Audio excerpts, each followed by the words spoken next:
Hey everybody, welcome back to another episode of Tech Talk. Today I'm joined by GLC Jenny Alegre. Jenny, why don't you go ahead and take a few minutes and talk about yourself, how you ended up at Walnut High School and your sort of career so far. Yeah. Hi, everyone. Thank you for having me, Kevin. I appreciate it. I came to Walnut High School in fall of 2013, so I'm finishing up my 8th year as a GLC here at Walnut High School. I've actually started my career in education all the way back in 1997 as an instructional aide in LA Unified School District. I was a baby then at Cal Poly Pomona, but my whole family's in education for the most part. My sisters are teachers; they teach in LA Unified. My brother's a high school math teacher, and so education is just in my blood, I guess. And so I went into the classroom as a baby, and I was an instructional aide in LA Unified for a few years, and then I moved over to Buena Park School District where I did the same. I was an instructional aide.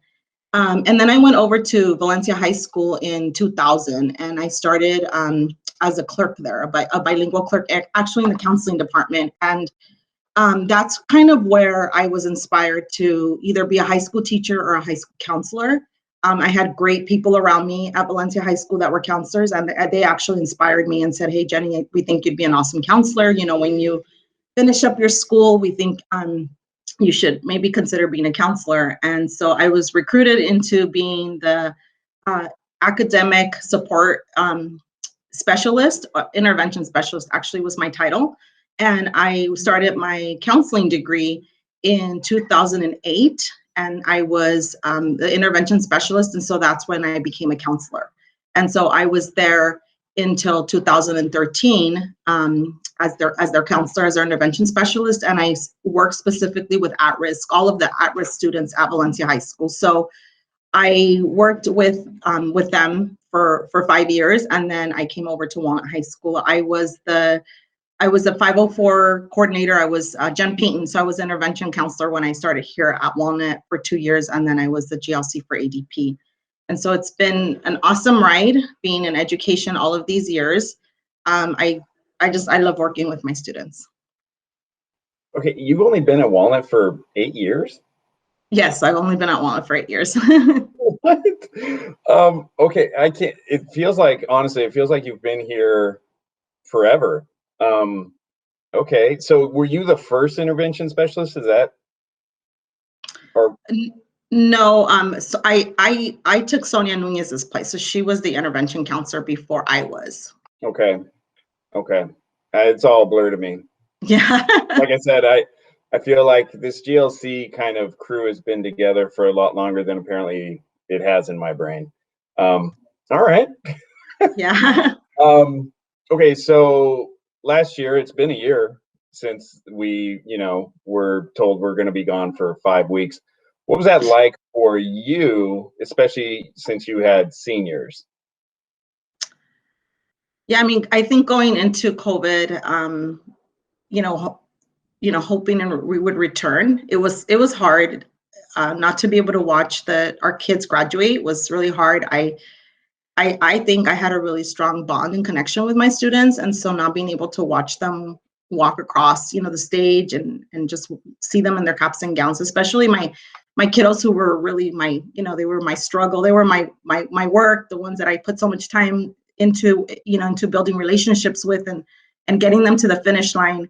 I think it was personally for me, it was really hard. But I know it was harder for them, right? Because they're the ones that were the kids. But I'm just happy that we got them to the finish line. We got just about the entire class graduated. I think maybe there was one student who didn't make it, but other than that particular student, we got them all through. So it was very challenging at the end of the year. We were chasing down like 40 or 50 kids to make sure that they would graduate. And so our attention shifted from being able to serve the entire class to just serving these kids and making sure we got them graduated. But here we are, a year later, and we have freshmen now, and that's been quite the ride as well. So I know this kind of came up last year as graduation was approaching and kids were kind of on that border. You were able, when the kids were on campus, to simply call them up and give that face to face. What was that like not being able to possibly get a hold of these kids during the closure? Yeah, so I mean, I had really strong relationships with my seniors. So if I called them on Google Chat or I called their parent, I would get an immediate response because I had that, that rapport with them. I had that relationship with them. So I was able to keep in touch with all of my students. And so some of my kids who were not completing their work online, I was literally dropping packets off to them. Like I was going to their house and handing them manila envelopes with work, and the senior teachers were amazing and they were flexible and they helped me with that. So it was like, whatever it took to get them graduated. So yeah, it was a challenge, but I had the rapport with the students and the parents, and so I had a lot of cooperation from the parents and the kids, and so we were able to make it happen. Does that answer your question? Perfect. Okay. So as you mentioned, you're now dealing with the freshmen. Mhm. I don't know how many freshmen are going to come back on campus here in the next few weeks. It's probably not going to be a majority. Mhm. What is that like being the freshman GLC, having a whole year? You haven't seen any face to face with them. So you talk about their rapport, right? You have 4 years to build it. How do you think not having them on campus is affecting your relationships with them? I don't know yet. I guess we'll know for sure next year. But from what I'm anticipating, kind of what my gut is telling me, just in being a counselor for all these years, I think that it's going to be a lot of work next year, and we were shorted that year, right? I feel like on one level, I feel like we've connected with more kids because we've had face-to-face meetings with the kids, right? So when Nathan and I started the year, we decided that we were going to have a social emotional check-in with each kid, and then administration wanted, for all of us to do that. So we took advantage of that and we met with them, and we did a social emotional check-in with each kid through their PE class or through their sports period. And we also put together an academic plan. And so we at least laid that foundation of, we're your GLCs, we're going to be reaching out to you, we're going to be working with you. And so being able to have that face-to-face with each kid was great. But not having the day-to-day interaction with the kids, who have learning, difficulties, attention difficulties, discipline issues in the classrooms, not being able to connect with those kids on a personal level is hard. So I think that it's nice that we've seen each student face to face at this point, at some point, but it's going to be rough with our kids who are going to be a challenge in the classroom, because I think that they're not being held accountable right now, right, for what they're doing in terms of like the camera's not on or they're not coming to class on time. And so I'm just kind of wondering what that's going to look like when we get back on campus. So I think we're going to have a lot of work to do with some kids, where others, I feel like at least we've made some form of a connection with them. And I think those kids are going to be very comfortable coming and talking to us because they know that we're reaching out to them. But those our challenging kids are going to be a challenge, I think, next year. Does that answer your question?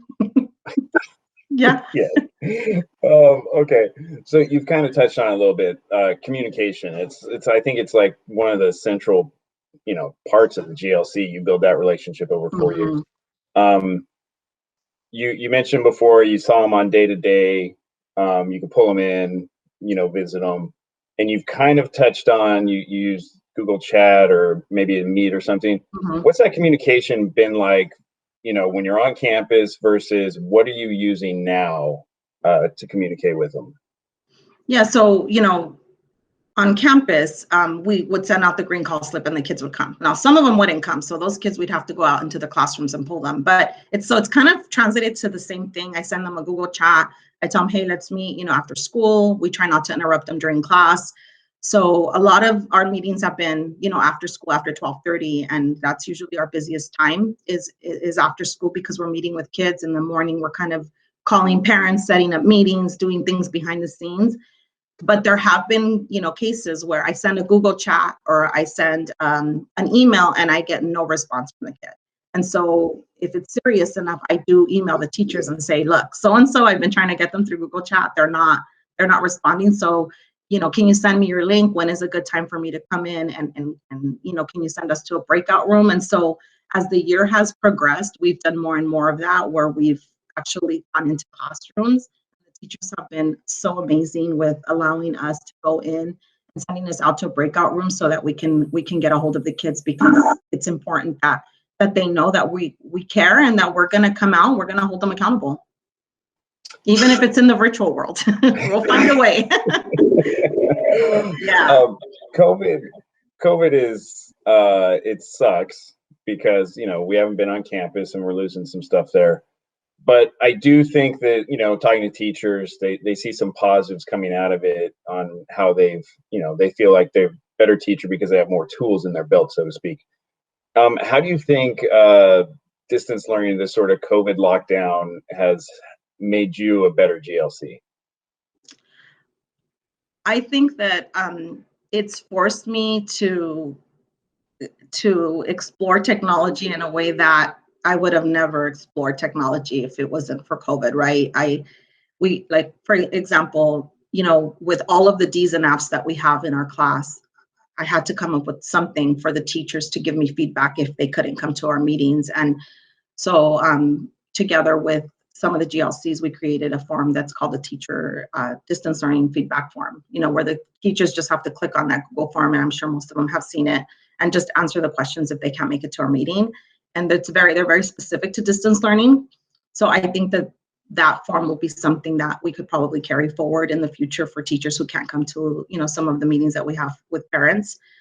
So I feel like some of the things we're going to be able to carry forward. I'm going to keep using Google Chat to communicate with kids. I think it's great. I think that it's a good way for us to, communicate with them, set up a meet with them real quick if we have to, if maybe they're, out on the field and we still happen to be in our offices and we want to talk about something, and I'm still in my office late, it would be easy for me to set up a Google Meet with those kids. When I have late night supervisions, I'm not opposed to meeting with the parent, after hours and making sure that, we're able to keep in contact with them or answer their questions that they may have. So I think that there's a lot of things we're going to carry forward with technology. I think nothing is ever going to replace that face-to-face, right? That ability to bond with the human in front of me and for them to be able to share how they're feeling and cry if they feel like they have to. And more than anything, I think it's that privacy piece that I miss, is being able to shut my door. I always wonder when I'm counseling a kid online who's watching or who's listening, right? And I know that maybe I'm not getting the most authentic side of them because they don't have that 100% privacy like they do when they're in my office. So, I definitely miss that, but I think that there's definitely some really good things that have come out of that technology piece that we're going to be able to continue to use. So it's been hard, but it's been a great learning experience too. So we are coming back a couple weeks. Mm-hmm. I never thought it would happen. I was positive at the beginning, and then as the year kept going, I'm like, it's not going to happen. Then it's happening. Yeah. What are you looking forward to when we get back? For me, it's just, the thing I think I'm going to look forward to the most is passing periods in lunch supervision. And I know that that's like, usually it's like, oh man, I have to get up and go to lunch supervision. But when you're at your desk all day and you look at your watch and it's been 2 hours that you haven't moved or gotten up because you've been, busy with things, I miss that supervision piece. I miss seeing the kids walking on campus. I miss, watching them out at lunch with their friends, goofing around. I just miss that contact with the students. So I think that I'm looking forward to just, those built-in breaks that I have and being able to get out there and just be with the kids, because I got into this business for the kids, and not being able to counsel them in person has been really rough. So I'm excited to come back. I'm looking forward to basketball games and baseball games, and I miss driving around on the cart. So I'm happy. I do agree. I miss you know, my classroom was right across from lockers, so having that time where kids are always just talking up and down, you hear just like these high school drama stories. It's like that's not a big deal, but whatever. But it was just fun to see kids, you know, going to other classes. They're happy, and I do miss that. Yeah. Yeah, and that's it. Yeah, you know, and Corliss mentioned it, the sporting events too. She's like, I Hmm. can't wait for sports to get back and we get everybody back in the gym. And yeah, Yeah. I know that we probably won't get a ton of kids right away, but definitely next year, I'm looking forward to it. So Yeah. So am I. Right okay, there with you. this is the fun get to know you question. You made it. Okay. See, it wasn't that bad. What is your, and it could be a two-part question, whatever. What's your favorite genre of movies? And then what's your like favorite in that genre?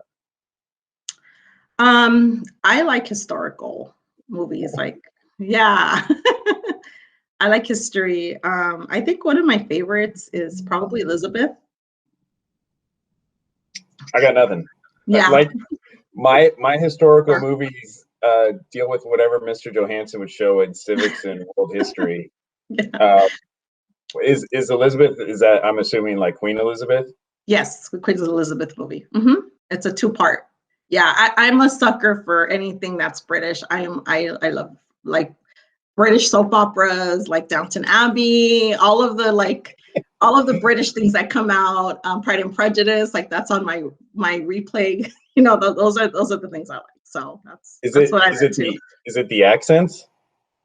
Yeah, the accents, just the scenery. I don't know, the historical piece of it. It's just I love it. That's my thing. Okay, I don't. It was in the 80s when Princess Diana and Prince Charles got married. You know, Yeah. that was a big thing. My mom got up at like whatever time the Yes. wedding started in California. And Yeah. I'm thinking to myself, it's just a wedding. And she recorded it. It's on a VHS tape somewhere of their Really? wedding. Yes. Because I remember the night before, she's asking my dad, she goes, so what do I do? Is it going to, you know, nobody knows how to program a VCR. Right. And so my dad just like, just hit the record button, just hit the record. Yeah, I don't. Wow, that My shocks me. Yeah. What?